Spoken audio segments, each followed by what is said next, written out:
Assalamualaikum warahmatullahi wabarakatuh. Halo teman-teman, kali ini saya akan membagikan video pembelajaran tentang bioproses sel. Di dalam bioproses sel mencangkup bab transport zat melalui membran, pembelahan sel, dan sintesis protein. Yang pertama kita akan membahas tentang transport zat melalui membran. Dapat dibedakan menjadi transport pasif dan transport aktif.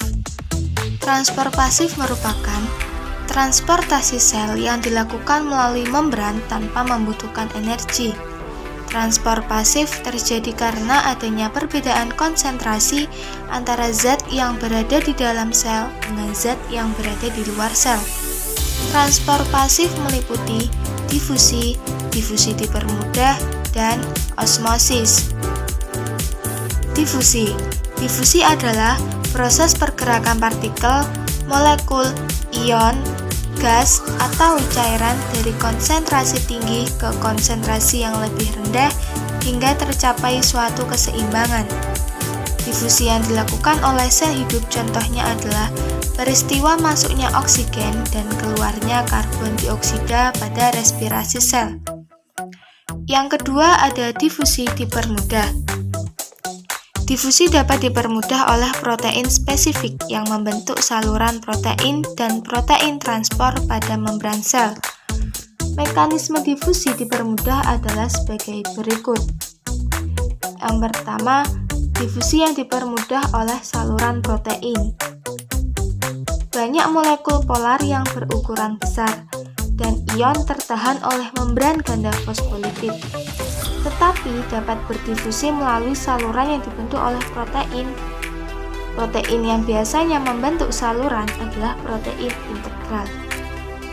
Saluran protein dapat membuka dan menutup karena adanya rangsangan listrik atau kimiawi.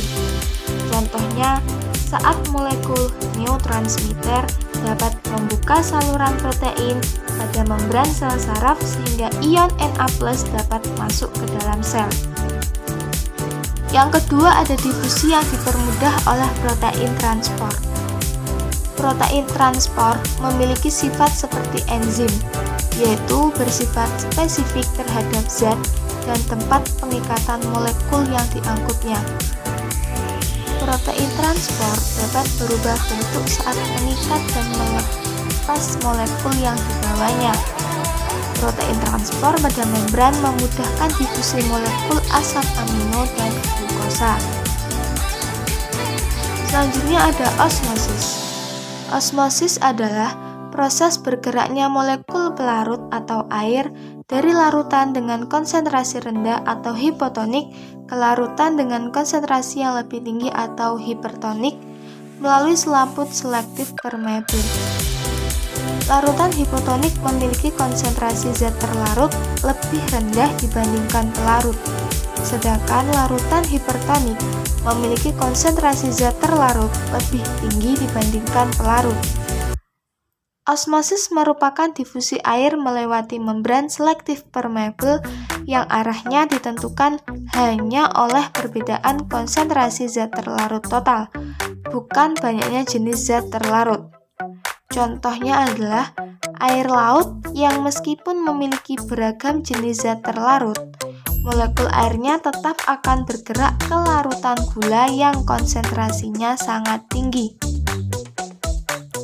Suatu larutan memiliki potensial osmosis, yaitu tekanan osmosis dalam larutan. Tekanan osmosis adalah tekanan yang diperlukan untuk menahan pergerakan pelarut atau air melalui membran selektif permeabel. Alat untuk mengukur tekanan osmosis disebut osmometer. Osmosis dapat menjaga keseimbangan konsentrasi larutan di dalam sel dengan konsentrasi larutan di luar sel suatu organisme. Osmosis dapat dibedakan menjadi osmosis pada sel berdinding dan osmosis pada sel yang tidak berdinding. Sel tumbuhan, alga, dan jamur memiliki dinding sel. Jika berada pada larutan yang hipertonik, air di dalam sel keluar.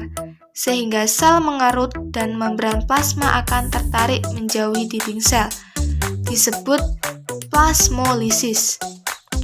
Jika sel tumbuhan berada pada larutan yang isotonik, akan menjadi lembek atau flaksid. Namun, jika sel berada pada larutan yang hipotonik, kecenderungan air masuk ke dalam sel akan diimbangi oleh dinding sel. Osmosis pada sel tidak berdinding. Sel hewan tidak memiliki dinding sel. Jika berada pada larutan yang isotonik, volume sel hewan akan stabil atau normal. Misalnya, sel eritrosit akan memiliki bentuk yang tetap jika dimasukkan ke dalam larutan garam 1%. Jika sel hewan berada pada larutan hipertonik, air di dalam sel akan keluar dari dalam sel sehingga sel mengerut. Namun, jika sel hewan berada pada larutan hipotonik, air dari luar sel akan masuk ke dalam sel yang mengakibatkan sel membengkak, bahkan pecah atau biasa disebut dengan lisis. Contohnya eritrosit akan mengalami hemolisis jika dimasukkan ke dalam air. Organisme bersel satu memiliki adaptasi khusus untuk dapat hidup pada lingkungan yang hipertonik maupun hipotonik dengan osmoregulator atau kontrol keseimbangan air. Contohnya adalah Paramecium sp. Selanjutnya adalah transport aktif. Transport aktif adalah transport zat melalui membran yang melawan gradien konsentrasi atau dari konsentrasi rendah ke konsentrasi yang lebih tinggi, sehingga memerlukan energi. Energi yang diperlukan berupa apa? Berupa ATP atau adenosin trifosfat. Transport aktif meliputi pompa ion, kotransport, dan endositosis, eksositosis. Yang pertama adalah pompa ion. Pompa ion adalah transport ion melalui membran dengan cara melakukan pertukaran ion dari dalam sel dengan ion di luar sel. Transport dilakukan oleh protein transport yang tertanam pada membran plasma, menggunakan sumber energi berupa ATP.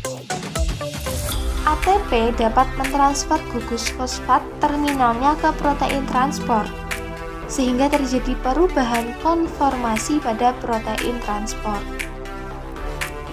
Setiap membran plasma memiliki potensial membran, yaitu energi potensial listrik yang timbul akibat distribusi anion dan kation yang tidak sama pada sisi membran yang berlawanan. Sitoplasma bermuatan negatif, sedangkan fluida ekstraseluler bermuatan positif. Potensial membran berkisar antara 50 sampai 200 mV, bertindak sebagai baterai atau sumber energi yang mempengaruhi transport substansi bermuatan. Contoh pompa ion yaitu pompa ion natrium kalium pada sel hewan. Sel hewan memiliki konsentrasi ion K+ lebih tinggi dari ion Na+, jauh lebih rendah dibandingkan dengan lingkungannya.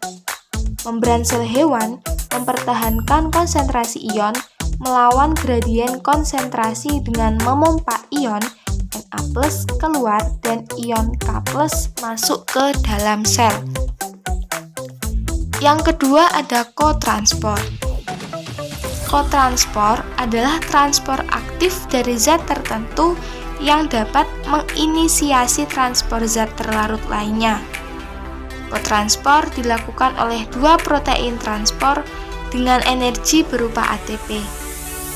Contoh kotransport yaitu pompa proton yang menggerakkan transport sukrosa pada sel tumbuhan. Yang ketiga ada eksositosis, endositosis. Eksositosis endositosis adalah transport partikel dan molekul besar melalui pelipatan membran plasma atau pembentukan vesikula. Eksositosis. Pada eksositosis, Vesikula yang berisi makromolekul dari badan Golgi dipindahkan oleh sitoskeleton untuk bergabung dengan membran plasma. Kemudian, vesikula menumpahkan isinya keluar sel. Eksositosis dilakukan oleh sel-sel sekretori. Misalnya, sel pankreas yang menyekresikan hormon insulin ke dalam darah dan vesikula yang mengeluarkan karbohidrat untuk proses pembentukan dinding sel tumbuhan. Yang kedua ada endositosis. Pada endositosis, makromolekul dikelilingi oleh membran plasma yang melipat membentuk vesikula. Kemudian, vesikula tersebut masuk ke dalam sel. Endositosis pada sel hewan dibedakan menjadi beberapa peristiwa. Ada fagositosis, pinositosis, dan endositosis yang diperantarai oleh reseptor. Yang pertama adalah fagositosis. Terjadi saat sel menelan partikel padat atau makanan dengan pseudopodia. Selanjutnya, partikel dibungkus di dalam kantong membran yang besar atau vakuola. Yang kedua ada pinositosis. Terjadi saat fluida ekstraseluler masuk ke dalam lipatan membran plasma yang membentuk vesikula kecil. Dan yang terakhir ada endositosis yang diperantarai oleh reseptor. Terjadi saat fluida ekstraseluler terikat pada reseptor spesifik yang berkumpul pada lubang yang dilapisi protein pada membran plasma, kemudian membentuk vesikula. Transport ini bertujuan untuk memperoleh substansi spesifik dalam jumlah besar, misalnya penyerapan kolesterol untuk sintesis membran dan prekursor sintesis steroid lainnya. Selanjutnya ada pembelahan sel. Pembelahan sel dibedakan menjadi 3, yaitu amitosis, mitosis, dan meiosis.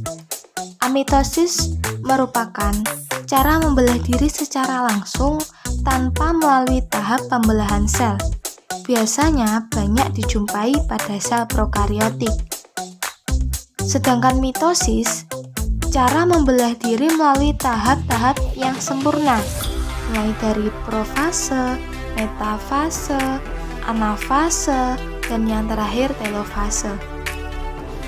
Sedangkan meiosis berlangsung pada jaringan atau organ reproduksi seksual.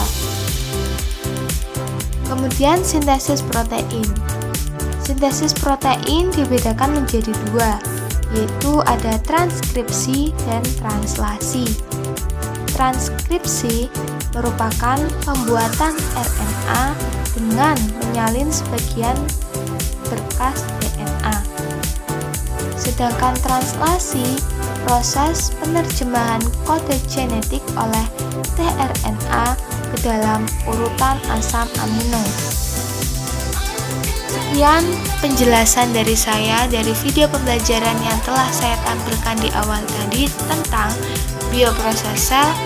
Semoga apa yang saya sampaikan bisa bermanfaat untuk kita semua. Sekian dari saya. Wassalamualaikum warahmatullahi wabarakatuh.